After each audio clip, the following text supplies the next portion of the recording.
Hello, this is David from davidcliveprice.com, and this is the podcast edition of this week's e-zine 5 Mandates for Successful Business in China. The only way to truly understand the Chinese business world is through regular visits, or even better, extended stays and/or continuous presence.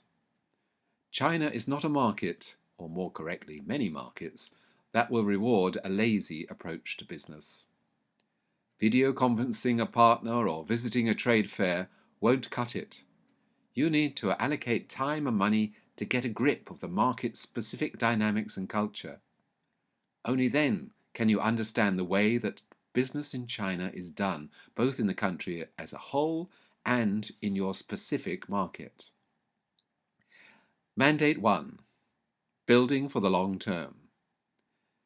The main business-related cross-cultural difference between the West and the Chinese is the significance of the long-term business relationship. What the Chinese call guanxi, relationships, are at the heart of the Chinese business process. When Chinese business people meet for the first time, they begin to immediately build guanxi. They will probably spend many hours drinking tea or dining and discussing what seems to be non-business to Westerners. Chinese use this process to assess people they might like to work with. This often makes results-driven Westerners very impatient. However, having a good network of connections, guanxi in China is the most important element of business success. Every Chinese cultivates his or her own network of personal relationships in business, by which is meant networks with obligations. Mandate 2. Local partner, but be realistic. For Westerners too, guanxi relationships and networking often serve to smooth out operations. It is therefore essential to work initially through an intermediary or local partner that can make a formal introduction and vouch for the reliability of your company. Team members and local partners must be recruited that understand how the guanxi system works. Many foreign business people hold unrealistic expectations that one local Chinese partner can accomplish everything for them. They don't realize that you may well need specialists in every area of business you are targeting, and not simply a local fixer. Don't forget that the Chinese, like most Asians, avoid losing face at all costs and have innumerable ways of saying yes when they mean no. And just as you wouldn't expect to work with someone in your home market who is not a specialist in that business, it's important to find the right person to open doors in China and navigate the minefield that is Chinese bureaucracy. Mandate 3. Trust is not built overnight. There is a Chinese proverb that says, "A man needs his face like a tree needs its bark." The Chinese character Xin, trustworthiness, expresses a belief in developing credibility and reputation over time. But how is this achieved? Business relationships in China are built formally after the Chinese begin to know you through your intermediaries and associates, the materials that describe your company, and face-to-face meetings. Every step along the way is slow, burdened with bureaucracy, and requires extreme patience. But the rewards of persistence can often be highly worthwhile.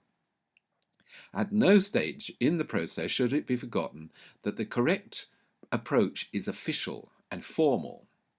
Social events are not the places for business discussion, and the two should not be confused. Mandate 4. Manage your expectations. It's important to pave the way for the first negotiation or presentation, to see your Chinese counterparts without a fixed agenda, and this can take several months by itself. Older Chinese can attend whole meetings without a substantive issue being discussed.